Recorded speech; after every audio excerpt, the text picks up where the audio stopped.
Osteo arthritis ఉన్న వాళ్ళైనా, లేదంటే రుమటాయిడ్ ఆర్థరైటిస్ ప్రాబ్లం ఉన్న వాళ్ళైనా, లేదంటే నార్మల్గా ఎవరికైతే మోకాళ్ళ నొప్పులు ఎక్కువగా ఉంటాయో వాళ్ళు వాళ్ళ డయట్లో ఖచ్చితంగా ఈ 4 వెజిటబుల్స్ని ఇంక్లూడ్ చేసుకోవడం వల్ల మోకాళ్ళ నొప్పులు క్రమంగా తగ్గించుకోవచ్చు. అవేంటంటే, hi, this is doctor Srikari, homeopathy physician.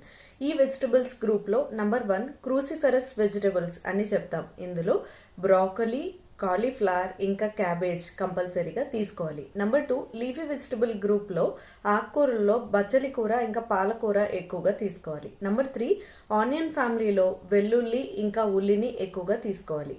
Number 4 పసుపు ఇంకా అల్లం ఎక్కువగా తీసుకోవాలి. ఇవన్నీ కూడా బాయిల్ చేసి తీసుకునే దానికన్నా కూడా స్టీమ్ చేసి తీసుకోవడం వల్ల ఇందులో ఉండే సల్ఫోనమైడ్ కాంపౌండ్స్ అయినా సరే, లేదంటే యాంటీ ఆక్సిడెంట్స్ అయినా సరే ఎక్కువగా నిలుస్తాయి. కాబట్టి మోకాళ్ళ నొప్పులు తగ్గుతాయి. దీనివల్ల కార్టిలేజ్ అనేది చాలా బాగా రీజనరేట్ అనేది జరుగుతుంది. దీనివల్ల క్రమంగా ఈ మోకాళ్ళ నొప్పుల్ని తగ్గించుకోవచ్చు. ఇది కనుక మీకు హెల్ప్ఫుల్ అనిపిస్తే please share to everyone who are suffering from knee joint pains. Thank you.